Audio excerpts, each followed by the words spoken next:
Boom.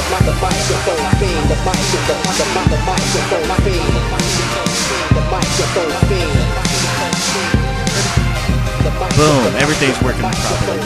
So we Okay, cool. Yes, we are here now. I'm going to do the intro. All right. Welcome to the second part of Peter and Jake Talks Wrestling. And we're doing a first right here. I have a Twitter homie. This is our first time actually speaking in person. We have Nathan Newman. Correct. Yes, we have Nathan Newman. How's it going? Where are you from, Nathan? I'm from Minneapolis, Minnesota, actually a little bit outside of Minneapolis, but if I tell people where I actually am from, then people are going to say, well, where the hell is that? So for convenience purposes, I usually just say Minneapolis, Minnesota, because... Do you run into Brock Lesnar at the supermarket? I never have, no, but I probably run if... It's funny, when I was in high school, my senior year of college...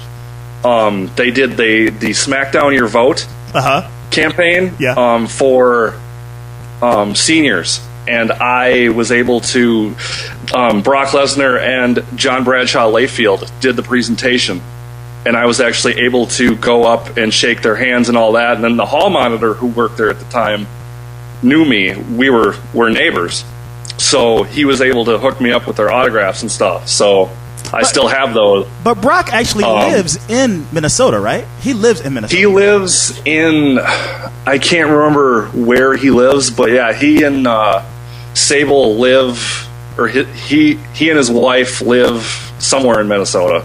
But I'm not sure exactly where. They're actually... Brock is actually from Webster, South Dakota. Oh, okay. But if he was billed from Webster, South Dakota, no one would know where the hell that was. Well, obviously. So he went to the University of Minnesota on a wrestling scholarship with the Gophers with Shelton Benjamin, who's tearing it up in New Japan right now. But so yeah, that's where he's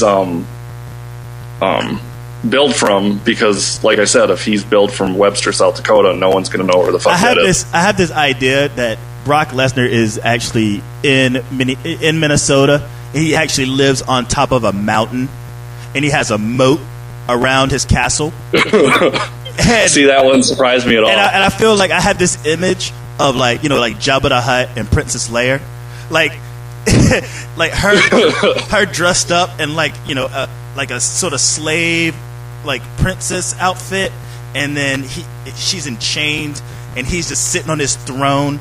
And he's like the Jabba the Hutt, and I don't see them moving. I just see them just always sitting in one spot. Sable. That is ridiculous. I love it. Yeah. It's. I mean, it sounds believable. I want to have that. I want to have that idea, that image in my head of the two of them having to being like, it's just so separate from the world, and whatever. Yeah, that wouldn't surprise me.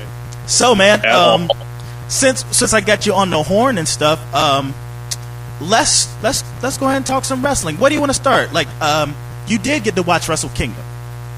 I did, yeah. I watched. I didn't watch the New Japan version on New Japan World. I watched the GFW version particularly because I wanted to hear what Jim Ross was going to be able to bring to the table.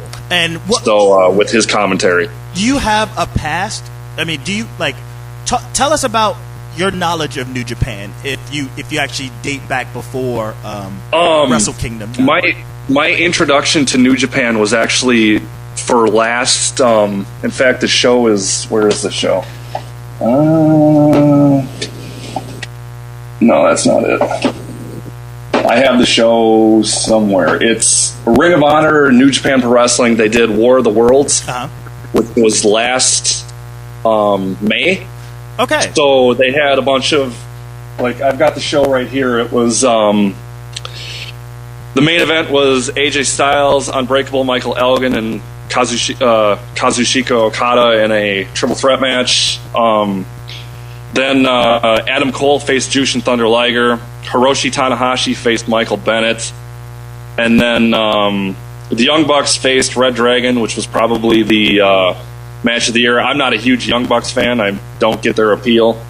But that match was really good.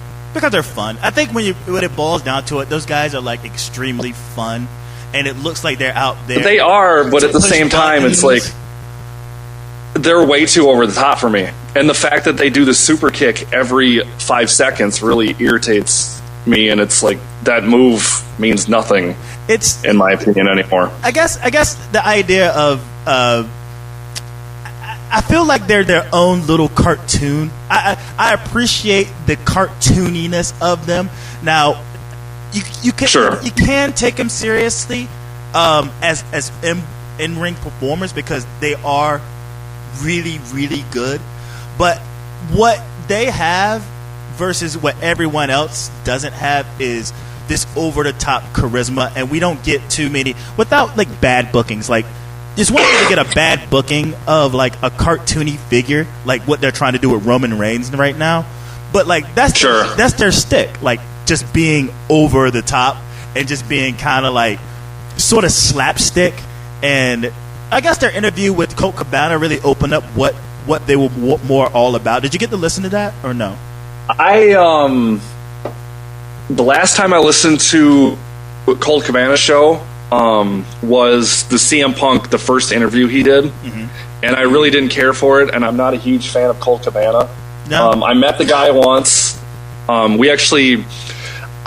have a match that I shot of his that I edited and all that stuff back in 2006, and I met the guy. He seemed really nice, but ever since he got fired from the WWE, he just seems like he's got a chip on his shoulder, and he seems really bitter about everything, and I understand that, but it just comes off too intense, and it's like he can't let his bitterness cloud his bitterness will cloud his judgment sometimes. Well, so it's like I have a hard time taking him seriously sometimes.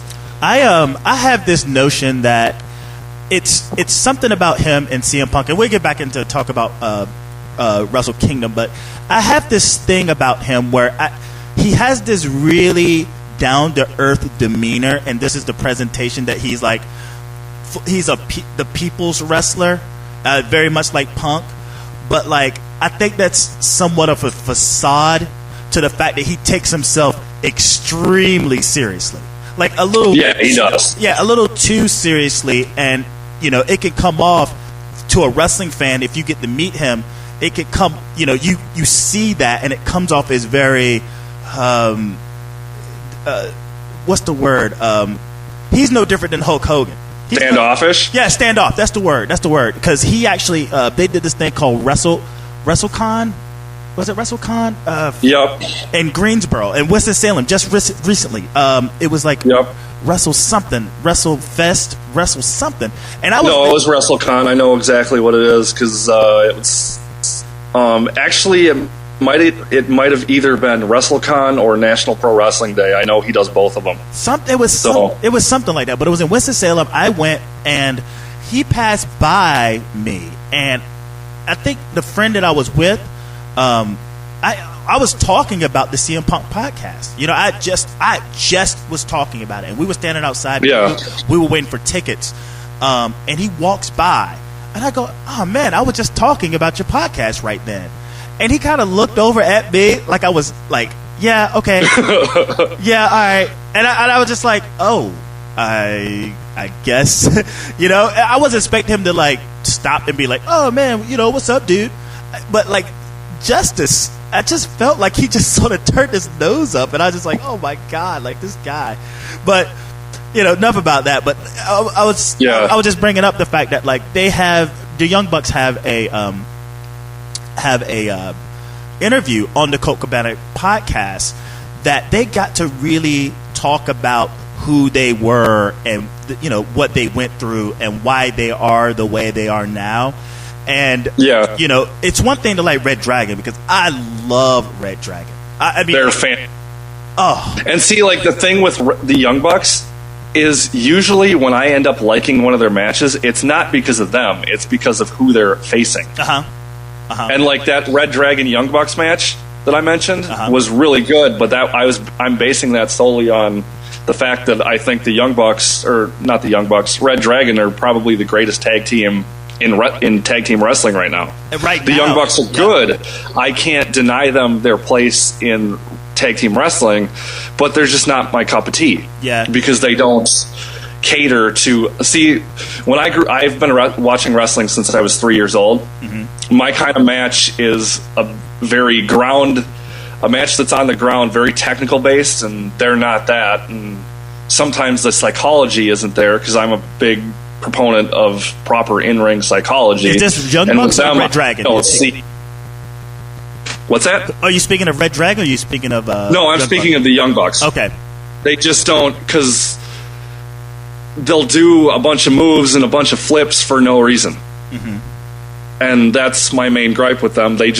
And a lot of indie wrestlers these days is that they'll do moves just because they can do them. Yeah. Not because it makes any sense to do in the context of a wrestling match. In conversations with Jake about his idea of the wrestling that he enjoys versus the type of wrestling that I enjoy, I'm definitely the one. It took me a while to get into Ring of Honor and PWG because I don't know if you listen to the Solid Monster Sound Off. Do you listen to that guy? Every once in a while, yeah. Okay. He definitely goes into it, and it makes sense to me because subconsciously I never could describe how I felt about the indie style versus the WWE style. But I like my matches to sort of resemble fights. You know, I want them to resemble as much of a fight as possible. So when you're talking about this indie style, this idea that a fight is going on isn't there versus this acrobatic display of moves that is the match itself. Correct. Yeah, my favorite wrestlers. You know, who are your favorite wrestlers? I mean, if you had to pick three all-time favorite, they would be Steve Austin, Bret the Hitman Hart, who I've actually met, and Shawn Michaels. And in fact, my favorite match of all time is WrestleMania 13, Austin versus Bret in that submission match. Okay, and that to me represented a real fight, and that's the kind of stuff that I like to see. Yeah, and that's and that describe mine are DDP,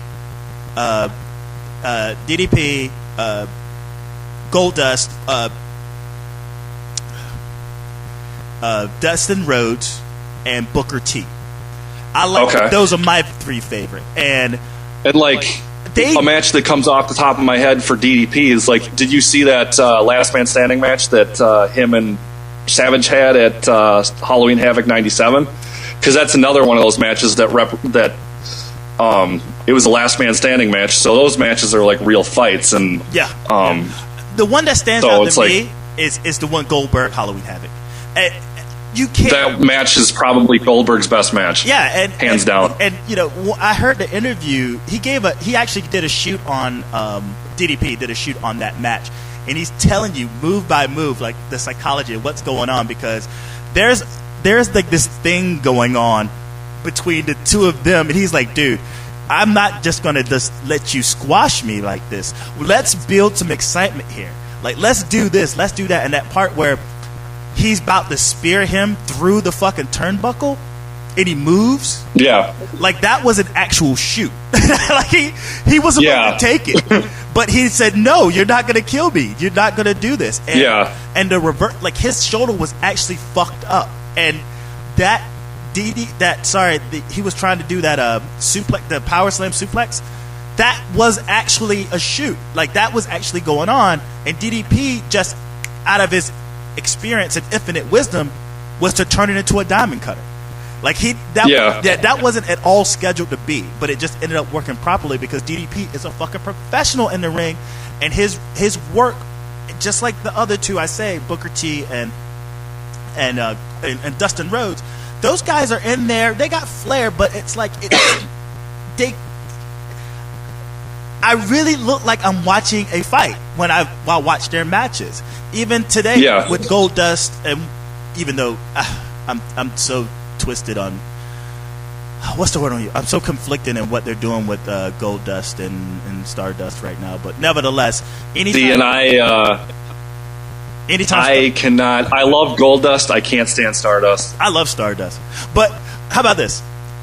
So New Japan. Wrestle Kingdom 9. Like, give me a synopsis of how you feel. You don't have to go match by match, but like, what were matches that stood out? Who were guys that you discovered? And how did you feel overall? Not in comparison to say what's going on to the WWE.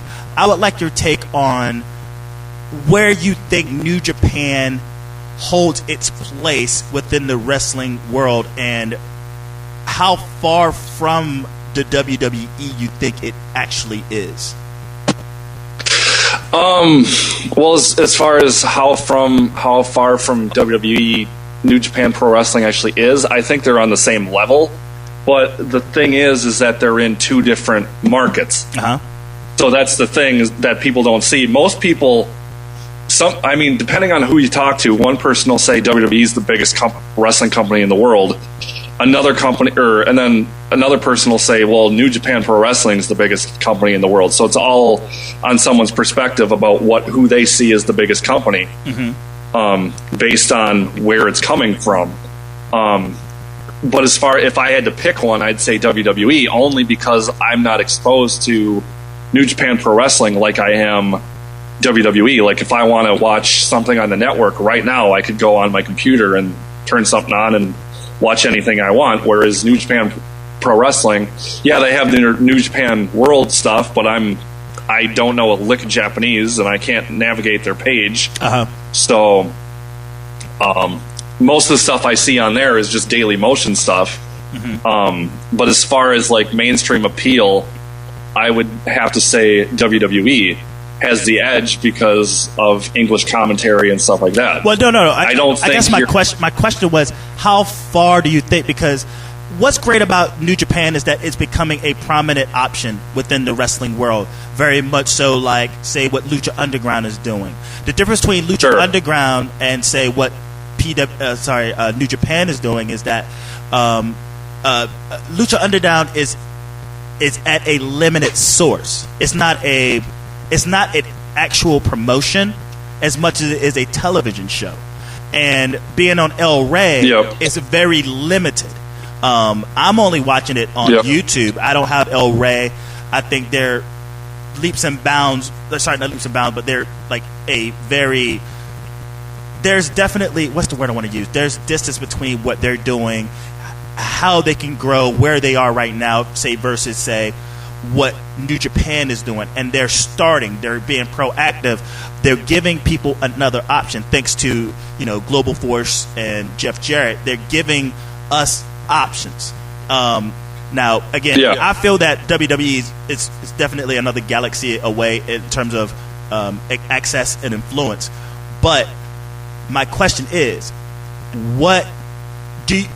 Because we're now just being introduced. I'm being introduced to New Japan Wrestling because of Wrestle Kingdom 9. Jake has showed me some clips of different wrestlers doing different things, but I wouldn't say I haven't been ultimately invested. But if I'm going to start getting invested now because of one pay-per-view, and now I see another option outside of ROH, outside of Pro Wrestling Guerrilla, and outside of Lucha Underground, this one right here is probably going to take more precedence, because my take from that pay-per-view is this big fight feel that's missing basically everything. Like it's its own animal, and if it keeps it up, I think that space in between, they won't catch up to the WWE, but that space in between would definitely get closer, but not as competition. You see, I don't think as competition.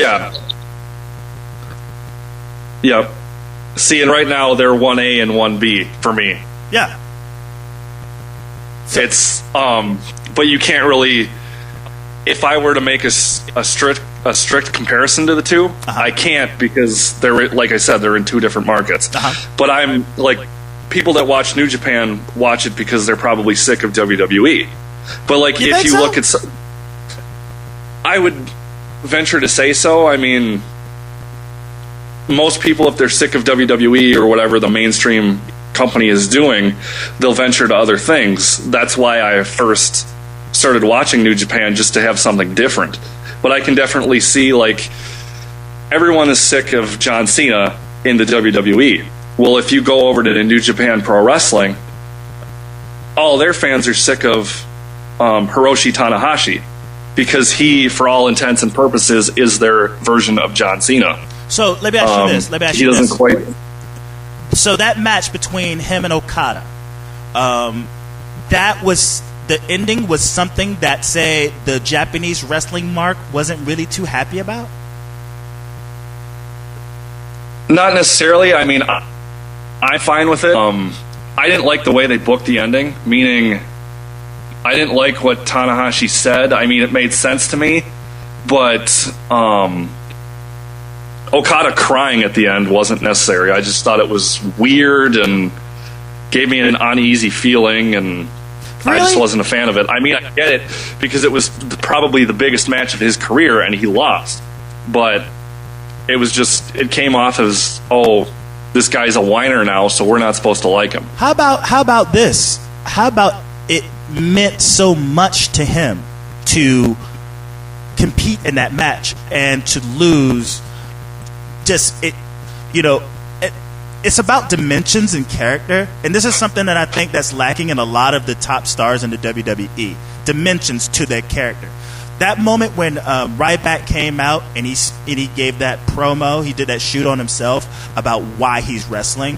That is something, as me as a fan, I wish there was more of. Something where I could feel actually attached to you somehow, where I know your backstory. Like, we get it through Daniel Bryan. We know you know why they're there and all that stuff. Yeah, and I feel like you take a guy like John Cena, say take this Monday, who was in a situation where he led to the demise of the employment of 3 people who trusted him and joined his team, right?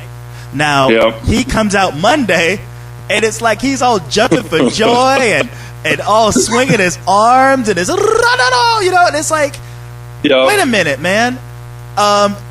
Where's the concern of the people you just got fired? And this is what's lacking. There wasn't any. Yeah, and I look at Okada. Again, I'm new to this. I'm not going to sit here and try to play poser.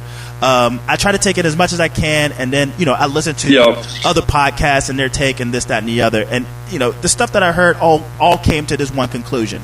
Now, him crying added a dimension to himself that they had never seen before. Because no, and I agree. I'm not saying I disagree with, he shouldn't have cried. I think that's fine, because it shows true emotion of the match. But I'm just saying, from other takes that I've heard about it, like podcasts I've listened to, they just said that him crying was stupid. But like I said, I would disagree. And are these guys will they just say everything's stupid? Like, are they the type that say? Probably. I mean, it depends who it's coming from. Yeah, if you don't mind, because we're not like some biased podcast. I mean, you could say which of these podcasts that you listen to that may mention this, because we're just having a conversation, right? This is people. If you're listening to this, again, this is just a conversation between 2 wrestling fans. And I don't want to throw anybody under the bus, so I'm not going to do that. Oh, you're not throwing anyone under the bus. Well, because then they'll come after me on Twitter and say, well, you say I said this and blah, blah, blah, so I don't want to do that. Oh, see, next time I'll get my Dan Patrick game up next time. Just sort of squeeze out the heat. But talk to me about stuff in the match that stood out to you. JR, Matt Striker's chemistry, matches that stood out, the ones that you would like to sort of express to whoever's listening, why they should watch it if they haven't watched yet. Well, watch it for the story. Watch it for the fact that the thing I liked about it was that they made Okada look strong, whereas Tanahashi had to do everything it took to beat him. He normally hits his high fly flow at least 3 times in a match. I mean, he does it multiple times, but he does like 12 during this match. Yeah, he had to do it numerous times. in order to beat Okada because Okada kept kicking out. And the best part of the match for me was when Tanahashi did the high fly flow out of the to the outside of the ring over the top of the guardrail. That was madness. That was insane. That was madness. Yeah. But how about this? That was the whole story of the match to me, was that. Okay. What's that? No.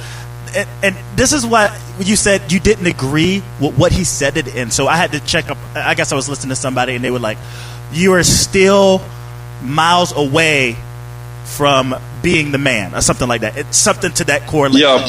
Like, you've got a long way to go from being the ace of New Japan Pro Wrestling is basically what he said. Basically.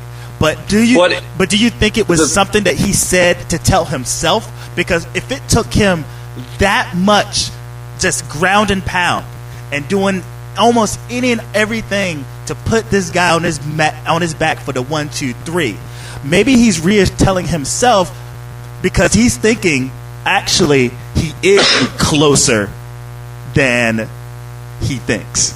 He just doesn't want to let off that he's actually as close, right? Yeah, that could be a possibility, because I mean, Tanahashi's been he's in his 7th reign as the as the heavyweight champion.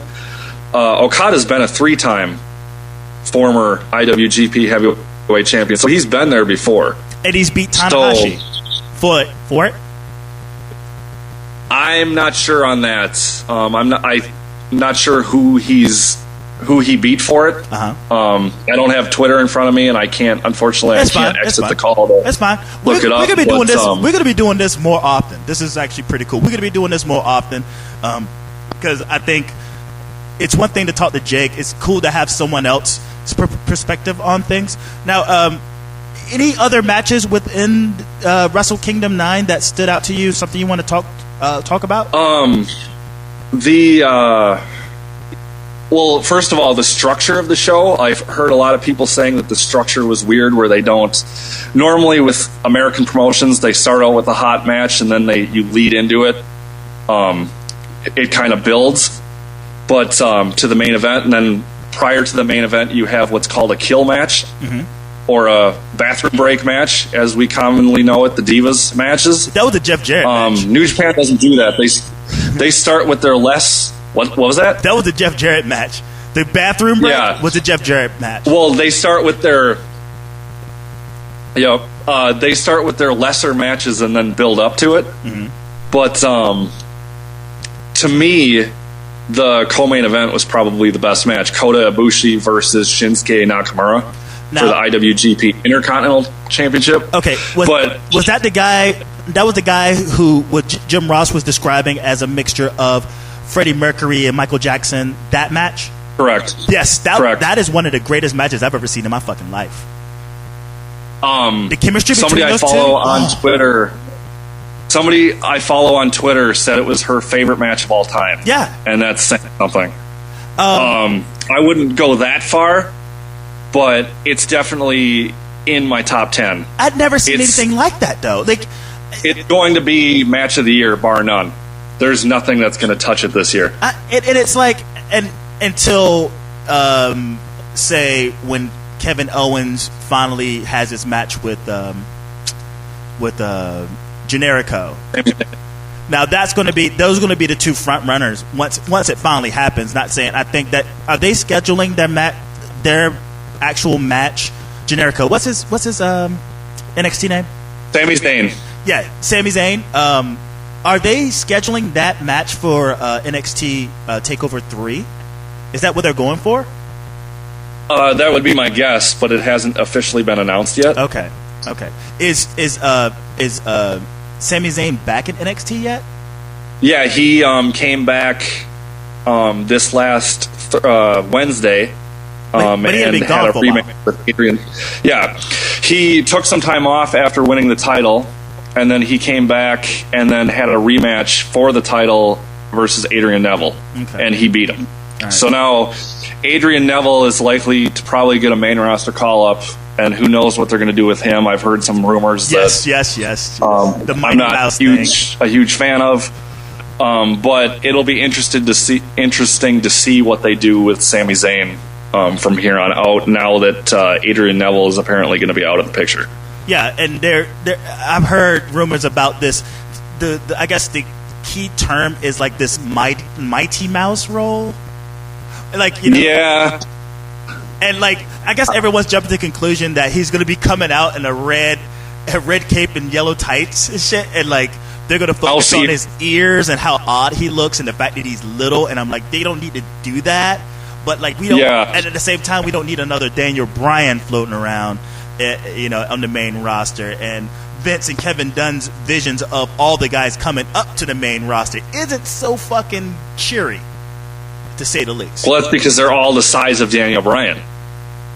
But that's what we're getting to nowadays, is that these guys are not, they're not roid freaks like they used to be in the 80s or like even the early 90s. They're guys that they actually take care of their bodies, and they want to do, I mean, they can do some amazing stuff. But WWE, I think Vince in particular, Triple H not so much, even though he's a bigger guy and whatever, but I think Triple H is more so, you don't have to be a big, huge guy in order to make it to the top in WWE, whereas Vince is like, no, this guy's not big enough. These guys are millennials, or that term that he used on the Austin podcast when that was on the network. So he's like, he's not going to push any of these guys, where I think WWE will be a lot better off when Vince McMahon goes away. Yeah. And I explained it. And I feel like I explained this to somebody. I explained. Sorry to cut you off. I'll just say this and then I'll be done, and then you can go. But the longer Vince is still the owner of the company, the older he gets, the worse the product is going to get. So the sooner he's out of there, the better. Otherwise, it's just going to keep getting worse and worse. And what I can understand from even Triple H's perspective is that he understands that that wrestling is evolving, and it's funny the play on terms, being that he's part of a faction called Evolution. Evolution, yeah, is that like even in today the use of that word and what's happening in the wrestling world today, say what was happening in the 70s and 80s, is that, you know, you got this guy who's still holding on to the past. It'd be like, you know, if I was still complaining about, you know, how the music sucked today and why aren't bands more like Kool and the Gang and Ohio Players. It's like, well, the world, like everything moves forward. Like nothing stays the same. It evolves. Now we're dealing with 2 Chainz. Now we're dealing with Bobby Shmurda, whatever the fuck. You know, but that's what happens within the music industry. That's what happens within all the industries. Say fashion gets retro and then that shit comes back. But when you're talking about wrestling and you're still in the Bruno Sammartino, Hulk Hogan, big roided over the top guy, you know, you come off as this guy who still thinks Sam Cooke is the greatest, you know, will come to today and take out Trey Songz. It's just, you know, you just sound dated. You sound backwards. Yeah. And Triple H has embraced the fact that wrestling has evolved to not necessarily smaller guys, not the idea of smaller guys, but the idea that the wrestlers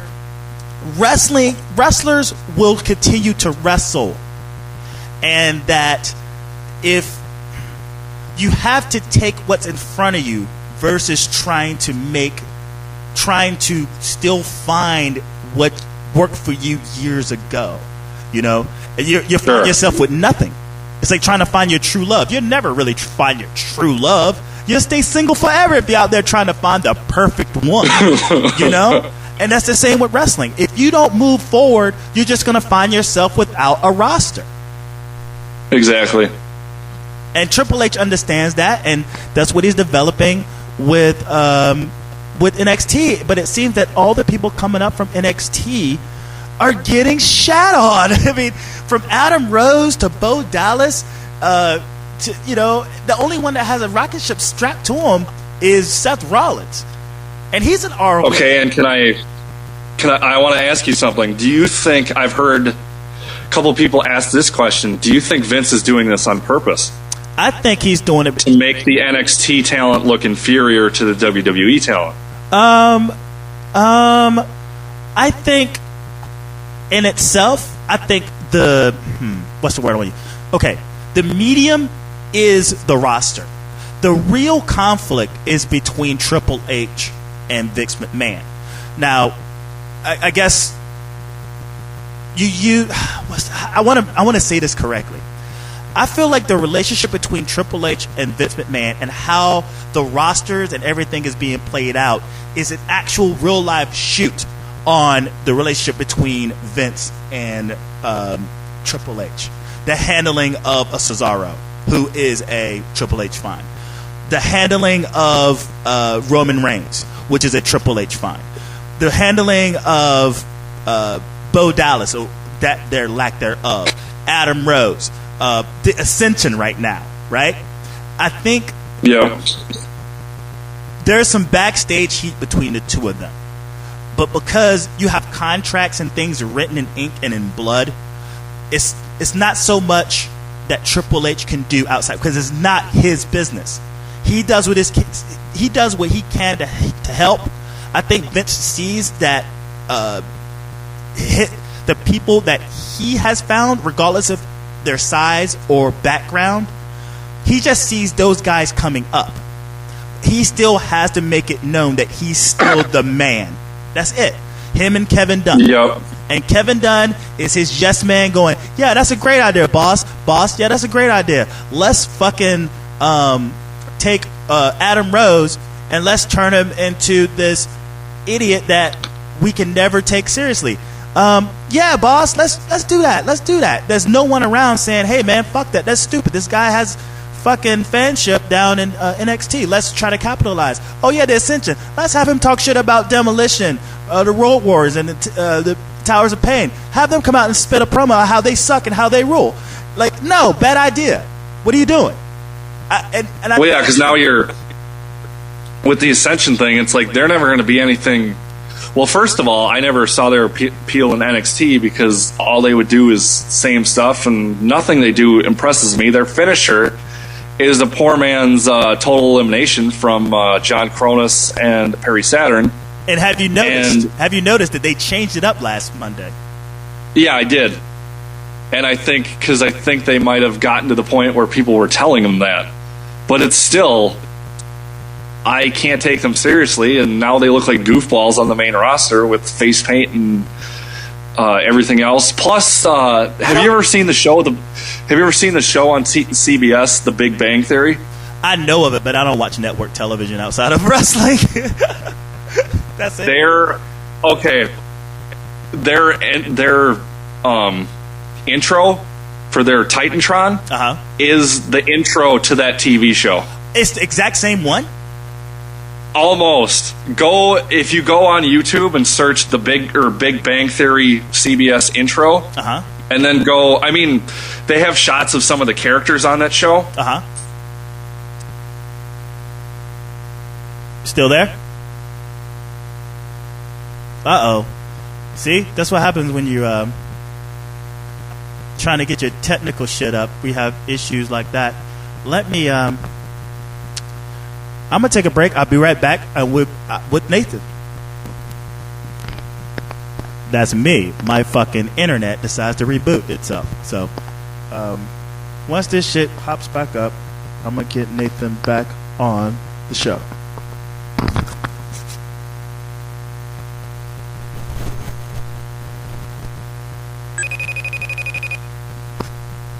Embarrassing, but we live.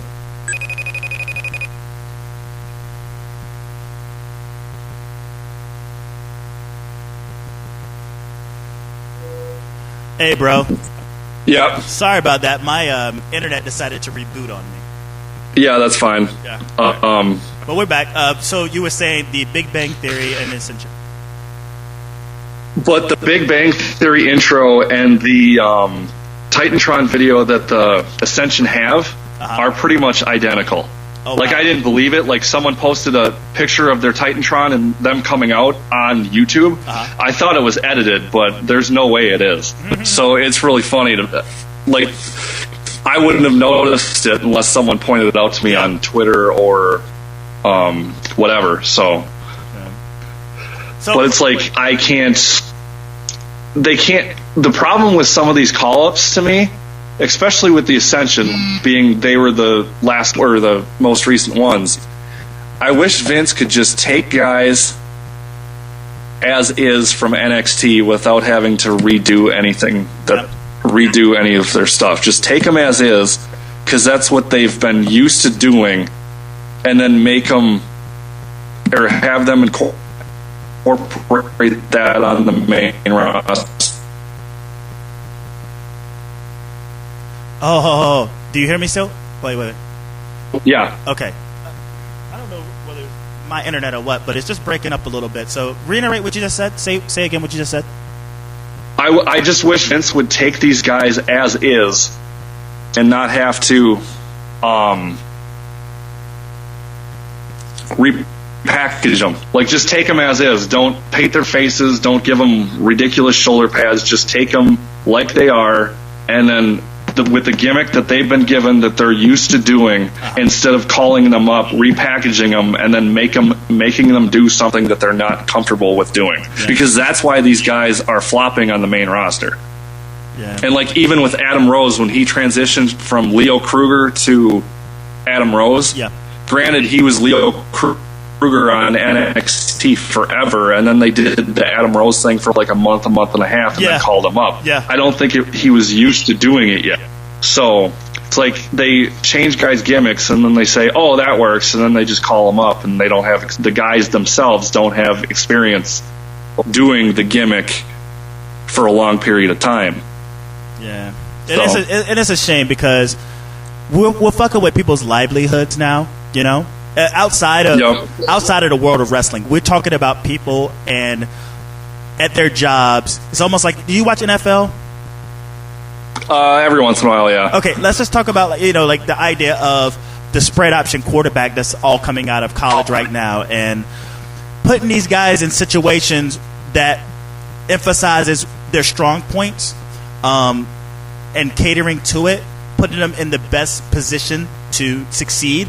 Versus, okay, we're going to take this guy with all this talent, all this potential, we're going to take him away from what he's already used to, and we're going to try to make him a pro-style quarterback.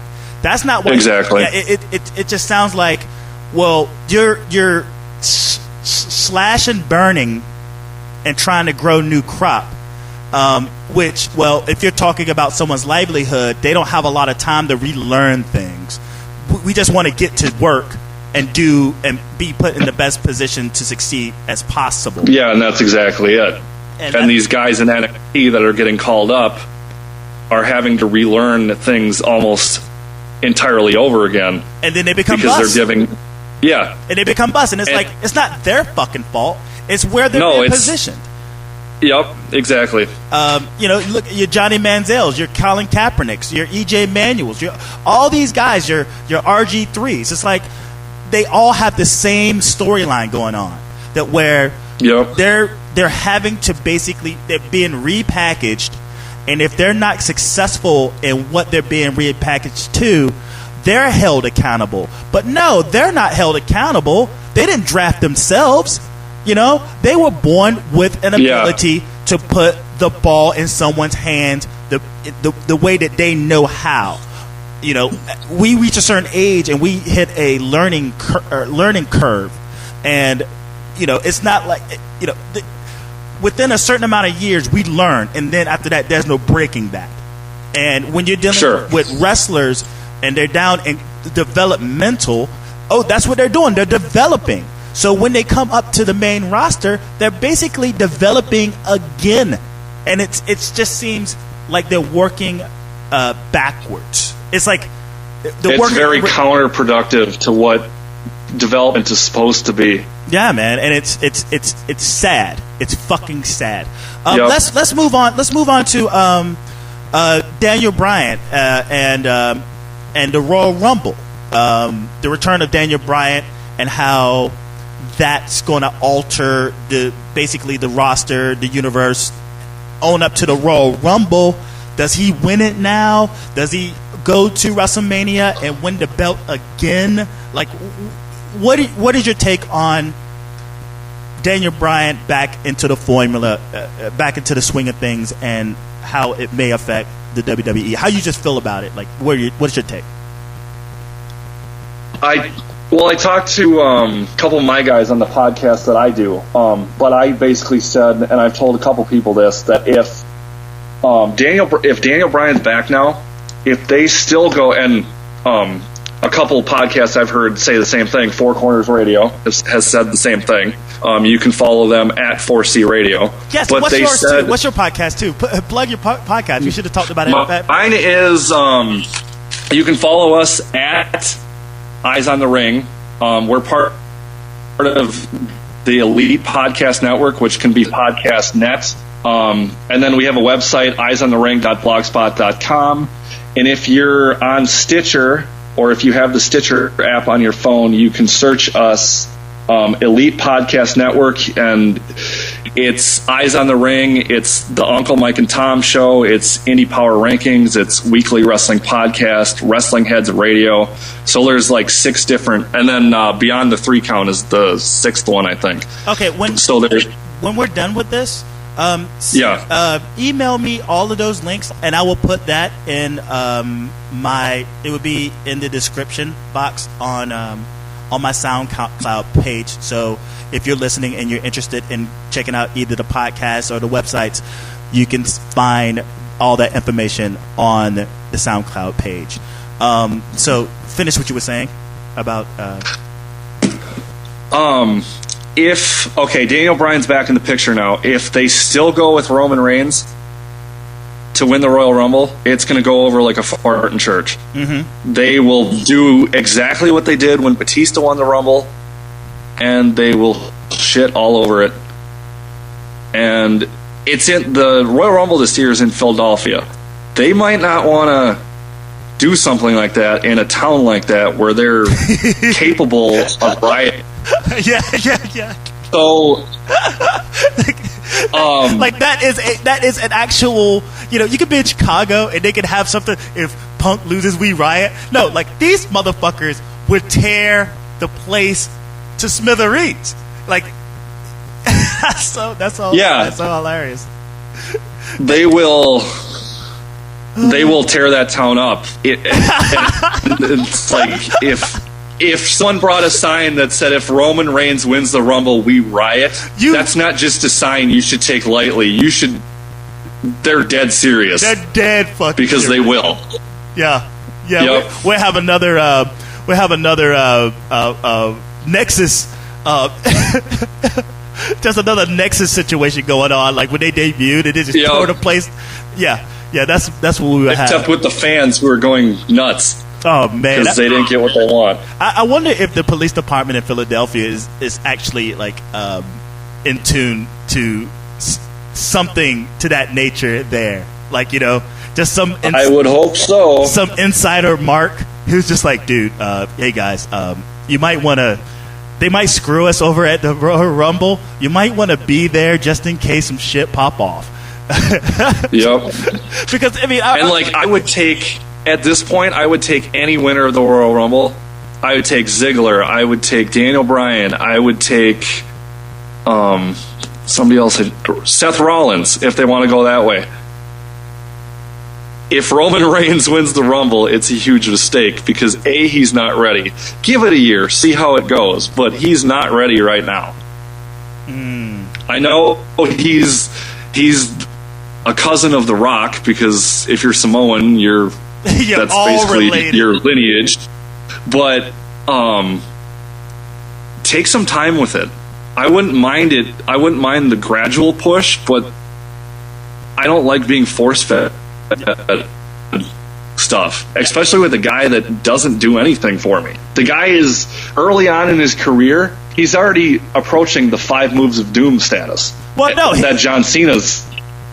I don't even see him as a 5 moves of doom guy. I feel like the sentiment of he's not ready is like this echo chamber of him.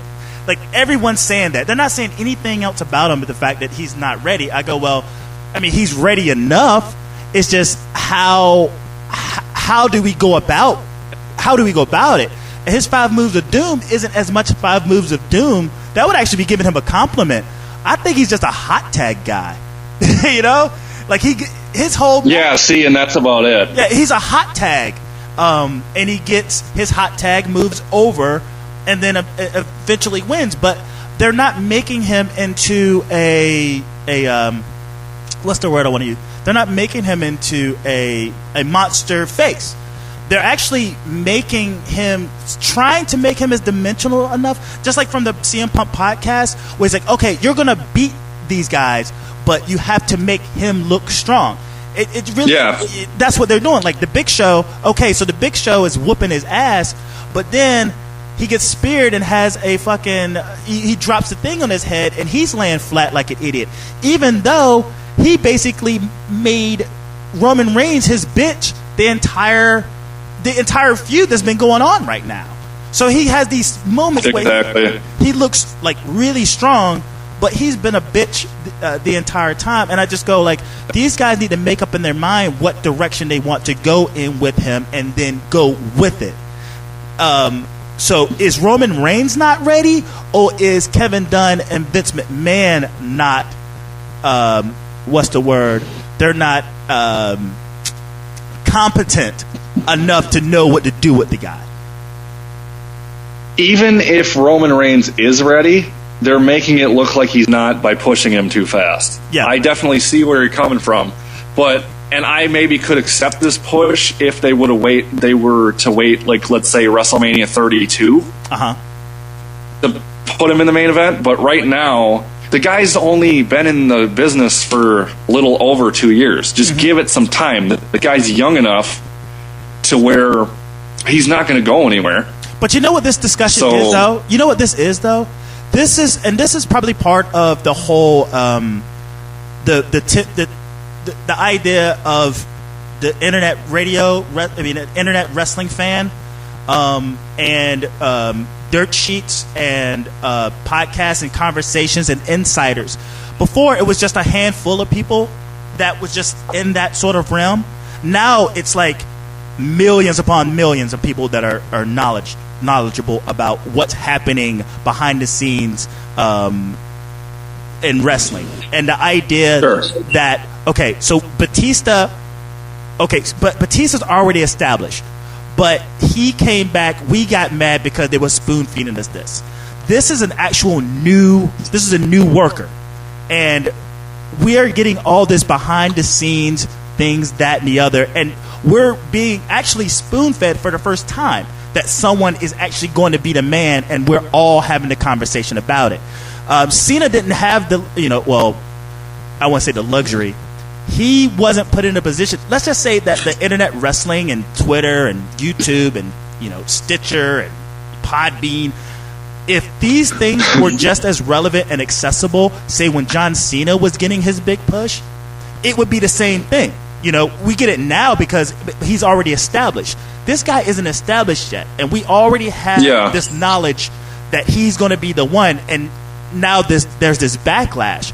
We're all new to this, and it's a shame because I think he needs a fair shake, but at the same time, if the information out there that he's going to be pushed to be the next big thing, to be the next guy, I think they should be doing a fucking better job of making him that guy. They could fucking have him win the World Rumble tomorrow. They could have him beat Brock Lesnar, Royal Rumble, Rusev. They could do all those things with him if they want to.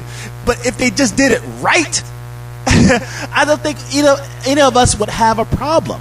But I think we just want to, because of Daniel Bryan, we're definitely feel more empowered. So we're more vocal with our backlash in the fact that Roman Reigns is going to be the next dude. And that's just what I'm coming up in my mind with about this. And that's going to make his getting readiness that much more strenuous. Well, and here's another caveat to think of. Roman Reigns is getting ready to be pushed. At the time, Twitter is a thing. Yeah, that's what I'm saying. Whereas when Cena was getting ready to get pushed, Twitter didn't even exist. No, it didn't exist. I mean, So there was that was message boards. 2005. Yeah. So there was message boards. Like I saw, like I'd go on certain message boards and see certain things. But now with the click of a button, you can go on your phone and see a million people bitching about, oh, I don't like this Roman Reigns guy. He's not ready. Blah blah blah. And then someone else sees it. And you know how we are in the wrestling, online wrestling community. I mean, we're sheep. Well, you know, monkey see, monkey do. You know, and it becomes an echo chamber. It becomes zygous to a certain extent. And I just go like, well, I like to analyze things, and maybe there's the difference between me and you. And this is what I've seen in your tweets and the stuff that you retweet of mine. It's more analytical than it is destructive. You know, I'm not going to be like, "Oh, this sucks." I'm going to point out things that I don't like about it and where it can improve.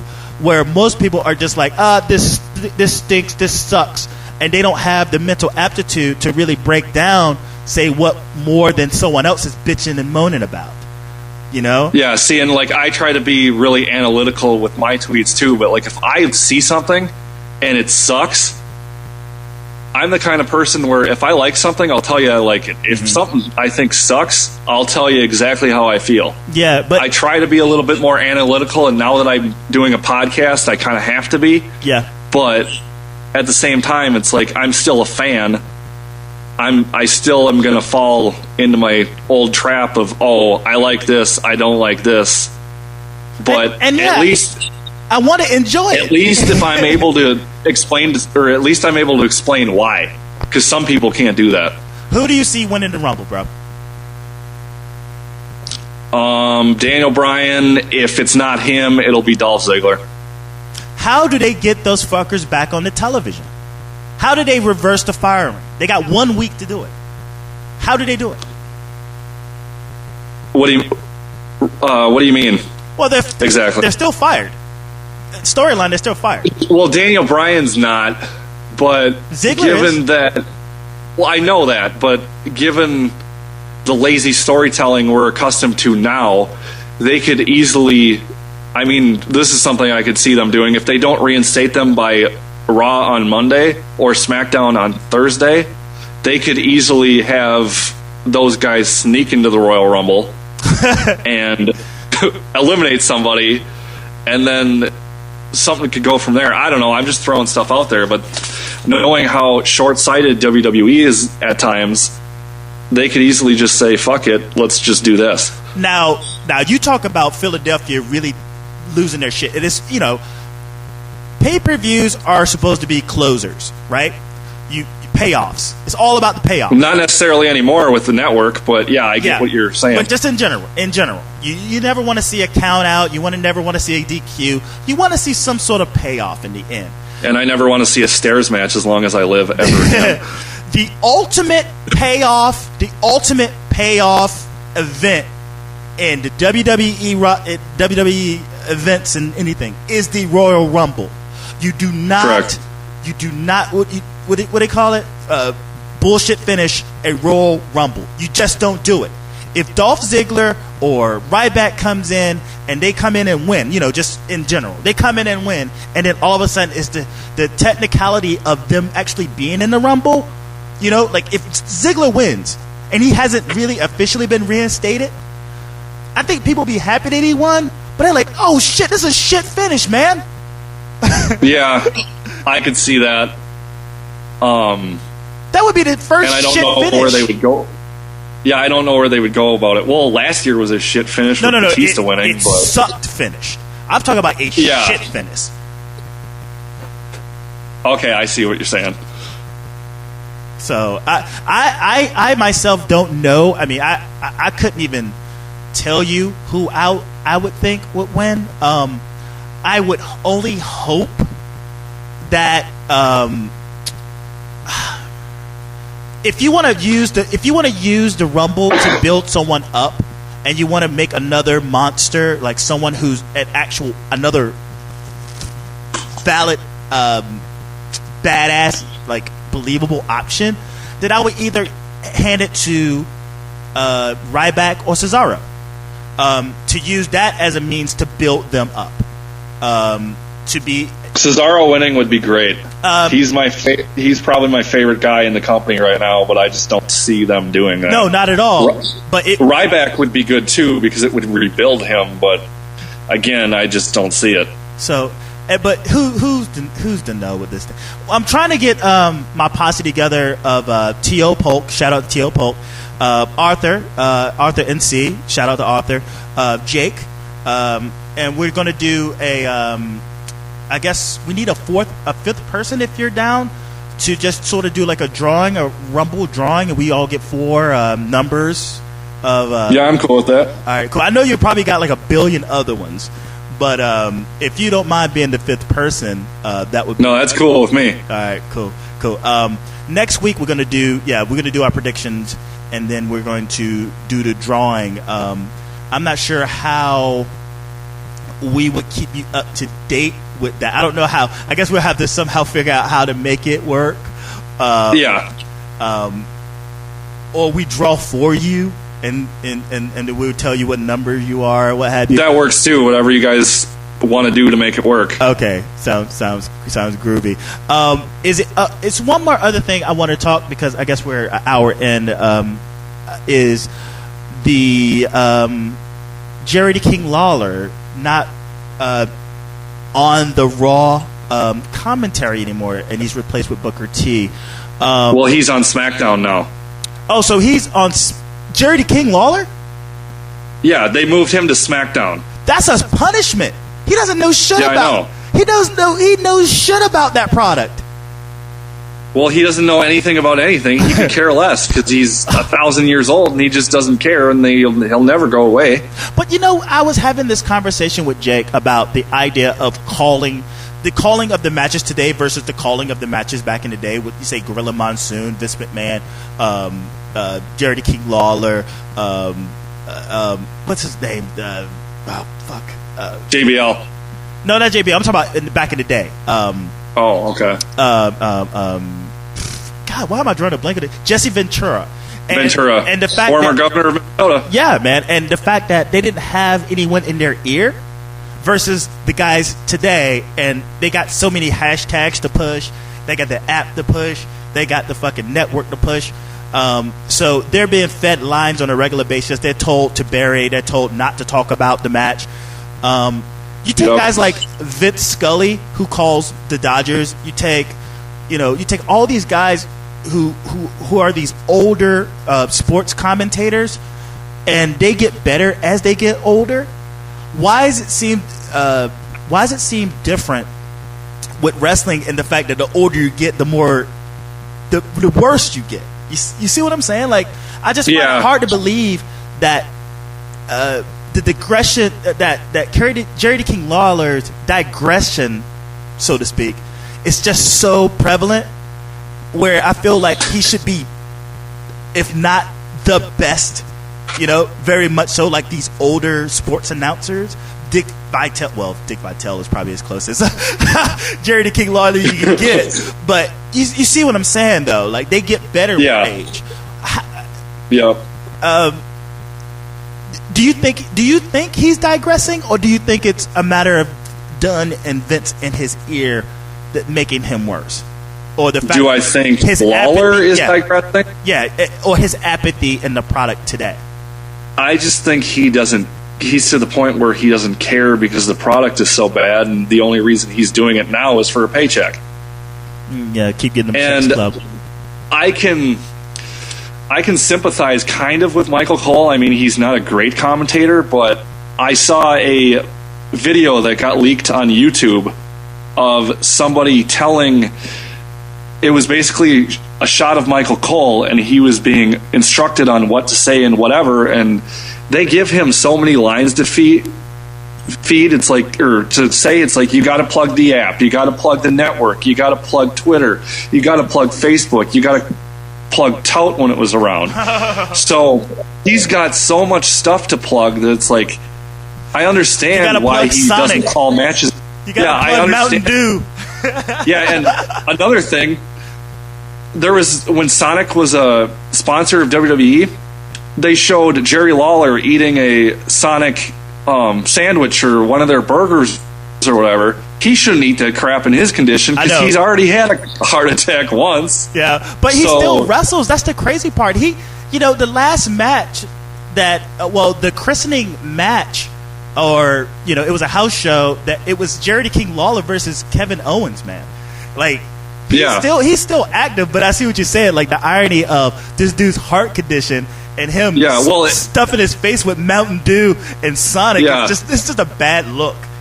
It's like, he still works like, I hear 30 to 40 shows a year. Yeah, man. At his age, he's wrestling good. And all that, but he's good. He's great, but I don't think you need to have him eating Sonic and all this crap that could clog his arteries because he beat the Widowmaker once. Yeah, I know, right? So, do you think it's better that he's off Raw? Do you think it's better that he's on SmackDown, or do you think he should just go away? Just go away. I wouldn't say he needs to go away. I would never say that about anybody. Well, there's certain people I would, but not him. The reason I think it's good is because it switches up the commentary teams. How do you feel about Booker T? Gives you something else to listen to. I'm kind of mixed on Booker T. I mean, he's okay when he just straight up calls the matches, but sometimes he gets way too into it and he starts saying all the shucky ducky quack quack stuff, and it's like that's when he loses me. Yeah. So he's good in small doses, but so are you going to take this lineup they have now with JBL, Michael Cole, and Booker T with a grain of salt, or are you going to sort of stand back at a distance from it, or are you just going to sit back and just, I guess, feel like it won't improve? Have you thrown up your hands to the fact that there's fuck? Do you hear me still? Yeah, I do, but I just got a poor connection. Yeah, okay. Thing. I did too. Do you see it improving? Okay. Do you think it works for the best, or you think it's like until they just clear that whole fucking thing out and rebuild around Michael Cole, that we're just going to be dealt shitty commentary? Well, time will tell whether or not that's going to happen, but I think it's a wait and see mode right now. I don't think it's going to get any better, but what I would do is not what they're going to do, but I would take Byron Saxton and Tom Phillips and put them with Michael Cole and then see how they do. Well, they took Tom Phillips off of fucking SmackDown. They took Byron Saxton off of NXT because from what I heard, Tom Phillips and Byron Saxton, they've got similar voices, so you couldn't tell who was talking at times. They're great as a team, but you can't differentiate their voices one from the other. Because Byron Saxton's a black guy; he sounds like he's white, and Tom Phillips is just Tom Phillips. Yeah, but they kind of have similar monotone voices. Where if you're just watching it in the background, you don't know who it is. Now, damn it, I'm black. So most people would think that I sound white. Renee Young in there too. I'm like, am I offended by that comment? I didn't know better. Am I offended by that comment? God damn. Man, I need to say nigga more or something. But I don't mean to offend you. No, I'm kidding. I'm only pulling your chain. And we're ended with this. And the idea that Macho Man Randy Savage is finally inducted to the Hall of Fame and being inducted by Hulk Hogan. I would like your take on that. I think Macho Man going into the Hall of Fame is great. It will shut a lot of people up about, why isn't this guy in the Hall of Fame? Why isn't this guy in the Hall of Fame? Him being there validates it. I heard a lot of rumors about, Lanny Poffo didn't want him to go in. And no, Lanny Poffo wanted the Poffo family to go in. Yeah, well, according to what Lanny said, he said they were going against Randy's wishes by not having Angelo, Lanny, and Randy all go in at the same time. Yeah.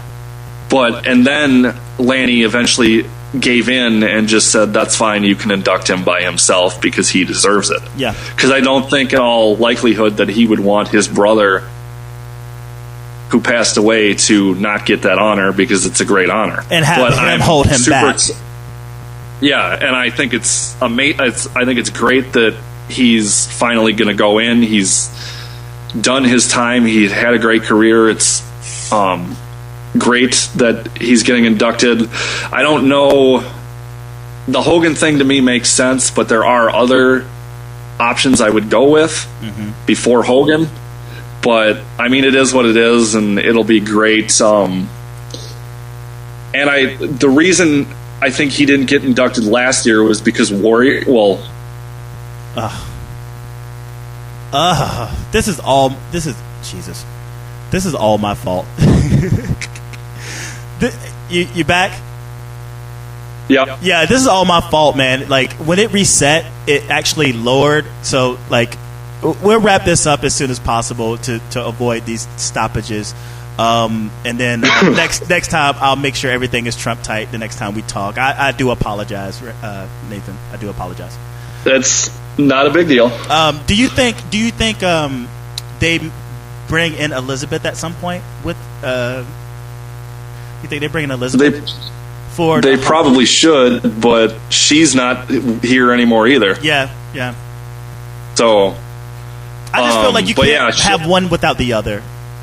It's like it's just weird to me that that's not even mentioned. Don't get inducted eventually. I mean, there's 6-7 more inductions to be announced, so who knows? We might get her this year. Yeah.